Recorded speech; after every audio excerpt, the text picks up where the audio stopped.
Morning student, today I will teach you class 9 in the subject lesson 6 Kedarnath Agarwal, जिसकी कविता है चंद्र गहना से लौटती बेर। इसके कवि केदारनाथ अग्रवाल हैं, जिनका जन्म 1911 में हुआ था और मृत्यु 2000 में हुई थी। अब पहले all student open your book and start reading. Kedarnath Agarwal का जन्म उत्तर प्रदेश के बांदा जिले में कमासिन गांव में सन 1911 में हुआ था। उनकी शिक्षा इलाहाबाद और आगरा विश्वविद्यालय में हुई। केदारनाथ अग्रवाल पेशे से वकील रहे हैं। उनका तत्कालीन साहित्य आंदोलनों से गहरा प्रभाव या गहरा जुड़ाव रहा है। सन 2000 में इनका निधन हो गया था।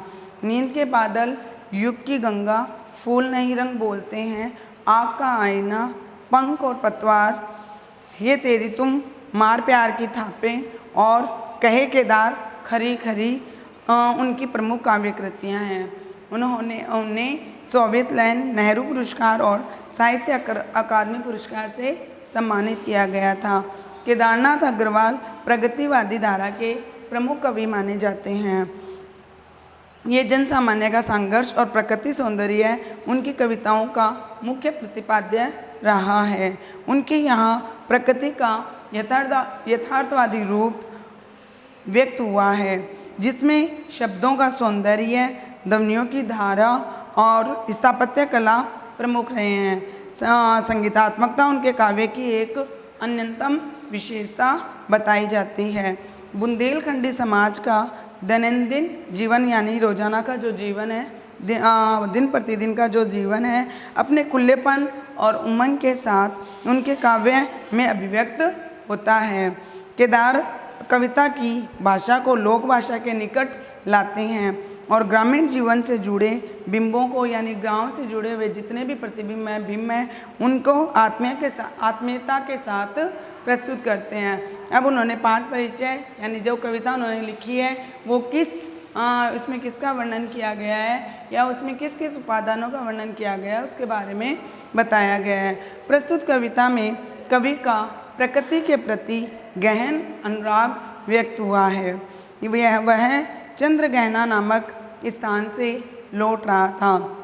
लौटते हुए उसे किसान को खेत खलियान एवं उनका प्राकृतिक परिवेश सहज आकर्षित कर लेता है। जब कोई व्यक्ति शहर का होता है या फिर जिसका गांव देखा हुआ नहीं होता, अगर वो अचानक किसी गांव से निकलता है या वहाँ से जब आता है और किसानों को खेतों में देखता है तो वो क्या करता है, लहलहाती जो फसलें होती हैं वो किसान की जो लहलहाती फसलें होती हैं वो किसी कवि को या किसी लेखक को अपनी ओर आकर्षित करती है।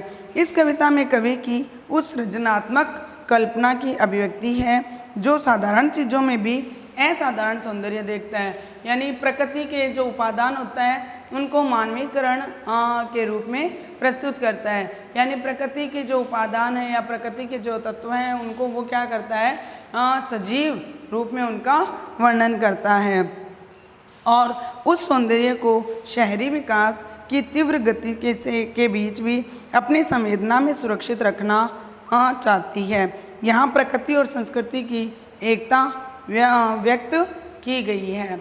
अब इनकी कविता है चंद्र गहना से लौटती बेर। चंद्र गहना का मतलब क्या होता है, किसी स्थान का वर्णन किया गया है और जब कवि वहाँ से वापस लौटते वक्त का वर्णन है। देख आया चंद्र गहना, देखता हूँ दृश्य अब, कि मैं चंद्र गहना मतलब देख चुका हूँ और अब वह वहाँ का दृश्य याद करता हूँ। मेड़ पर इस खेत की बैठा अकेले, एक बीते के बराबर यह हरा ठिकना चला।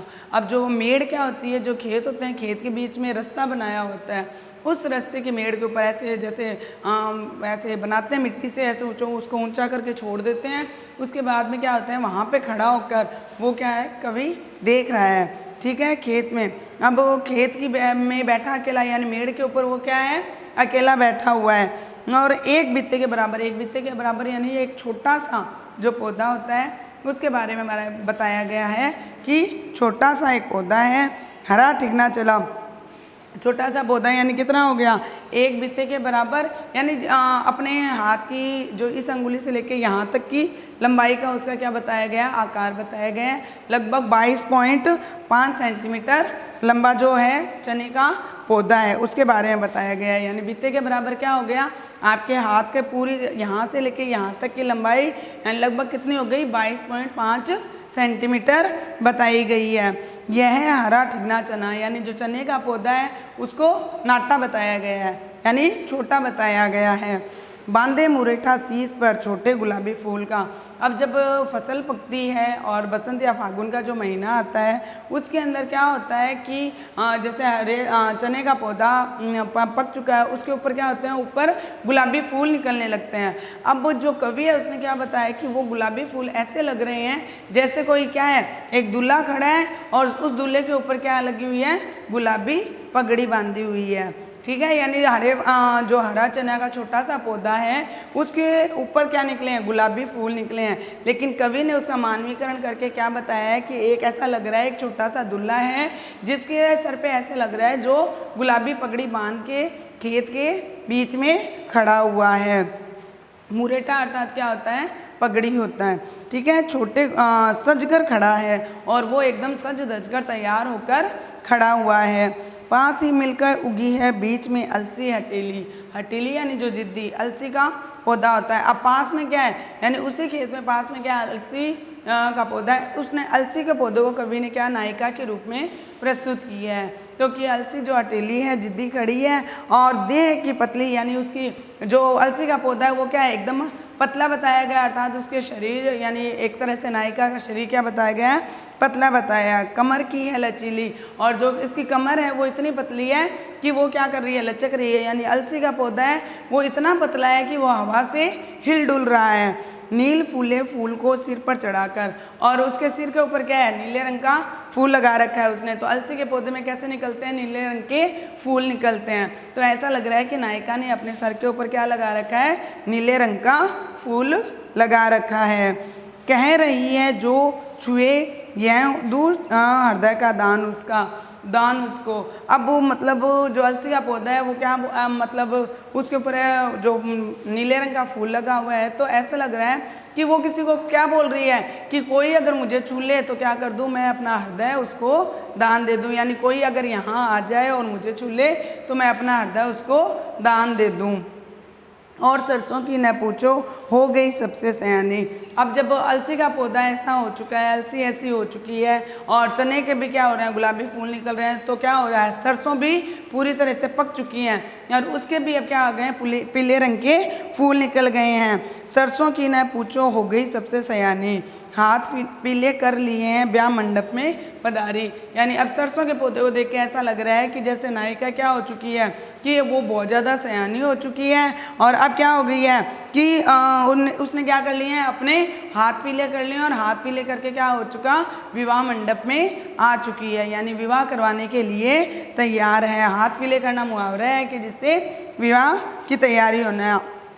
फाग गाता मास फागुन आ गया है आज जैसे, यानी फाग क्या होता है, जो होली के समय में गाया जाने वाला गीत होता है। तो जैसे ही फागुन का महीना आता है तो क्या हो जाता है कि सारे लोग क्या होता है, चारों तरफ होली के गीत गाने लगते हैं और चारों तरफ मस्ती छा जाती है। देखता हूँ मैं स्वयंवर हो रहा है। अब उन सबको देख के ऐसे लग रहा है क्या हो रहा है कि सरसों पीली हो चुकी है। उन्होंने क्या बताया, सरसों के ऊपर पीले फूल आ चुके हैं। तो ऐसा लग रहा है कि जो नायिका है उसने क्या कर लिए हैं, अपने हाथ पीले कर लिए हैं। चारों तरफ क्या हो रहा है, गीत जो ढोलक हैं वो बजने लग गए हैं। और अब मैं क्या कर रहा हूँ, ऐसे लग रहा है जैसे मैं किसी स्वयंवर के अंदर बैठा हुआ हूँ कि जैसे भी अभी स्वयंवर होने वाला है। प्रकृति का अनुराग अंचल हिल रहा है। अब जो प्रकृति है वो क्या कर रही है, यानी पूरी जोर शोर से क्या हो रही है, अपनी तैयारियां। जैसे फागुन का महीना होता है, चारों तरफ हरियाली छा जाती है, हर एक फसल पकने की तैयारी हो जाती है। इस विजन में दूर व्यापारिक नज़र से प्रेम की प्रिय भूमि उपजाऊ अधिक है।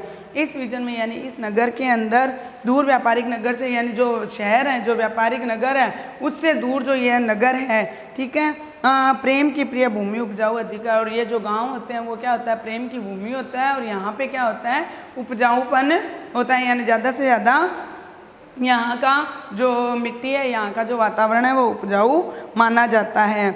और पैरों के तले है एक पोखर, उठ रही उसमें लहरियाँ। और अब क्या हो रहा है, जैसे ही मान लो खेत है, खेत के अंदर एक जगह ऐसी है कि जैसे हम आगे चल रहे हैं तो ऐसा लग रहा है कि पैर के नीचे, जैसे पैर नीचे रखेंगे तो वहाँ पे एक छोटा सा तालाब बना हुआ है। उस तालाब के अंदर क्या है, पानी है और उसके अंदर लहरें उठ रही है।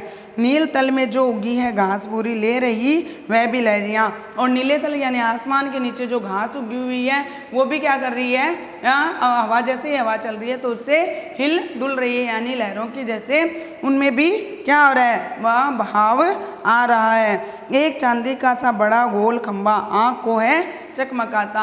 अब जैसे मान लो वो पोखर है, खेत के बीच में जो पोखर बना हुआ है उसमें पानी है, उसमें जैसे ही सूर्य की किरणें गिरती है या सूर्य का प्रकाश गिरता है तो ऐसा लगता है कि एक स्तंभ खड़ा हो गया, वहाँ पे एक खंबे जैसा स्तंभ खड़ा हो गया। वो स्तंभ ऐसा लग रहा है उस रोशनी या उस प्रकाश से पानी के अंदर जैसे कोई चांदी का स्तंभ खड़ा हुआ हो। आँख को है चकमकाता, और वो मतलब इतना ज़्यादा चमक रहा है कि आँखों में भी चकाचौंध या चकाचौंध उत्पन्न कर रहा है। ठीक है कई पत्थर किनारे पी रहे चुपचाप पानी, और उस पोखर के इधर उधर क्या पड़े हुए हैं, चारों तरफ पत्थर रखे हुए हैं और वो भी क्या कर रहे हैं, ऐसा लग रहा है कि पानी उनको छू रहा है, लहरें जैसे ऐसे उठ रही है तो जैसे कोई वो पानी पी रहे हो। प्यास जाने कब बुझेगी, और ऐसा लग रहा है पता नहीं वो इतना पानी पी चुके हैं कि उनकी प्यास कब तक बुझेगी। उसी समय उसी पानी के अंदर क्या खड़ा हुआ है, एक बगुला एक टांग के ऊपर खड़ा हुआ है। चुप खड़ा बगुला डुबाए टांग जल में, देखते ही मीन चंचल ध्यान निंद्रा त्यागता है। एक जो बगुला है वो एक टांग के ऊपर खड़ा हुआ है, ऐसे उसे देखने में ऐसा लग रहा है कि उसने क्या ले रखी है, नींद ले रखी है और एकदम ध्यान निंद्रा में एकदम मग्न है। लेकिन जैसे ही वो मीन अर्थात क्या होता है मछली, जैसे ही वो मछली को देखता है उस पर वो क्या करता है, तुरंत उसको झपट लेता है और अपने मुंह में ले लेता है, और उसी समय वो क्या करता है, अपनी ध्यान निंद्रा को त्याग देता है। इस प्रकार इसमें जो कवि केदारनाथ अग्रवाल है उन्होंने प्रकृति के उपादानों को लेकर यानी निर्जीव वस्तुओं से सजीव जो वर्णन करने की कोशिश की है। अर्थात इसके अंदर कौन सा अलंकार आया है, मानवीकरण अलंकार का प्रयोग किया गया है, क्योंकि जो भी निर्जीव वस्तुओं को सजीव रूप में प्रस्तुत करना ही क्या कहलाता है, मानवीकरण अलंकार कहलाता है। ठीक है, तो अब जो नेक्स्ट हाफ आपकी पोएम जो बाकी रह चुकी है वो नेक्स्ट वीडियो में क्लियर करेंगे। So today's your homework,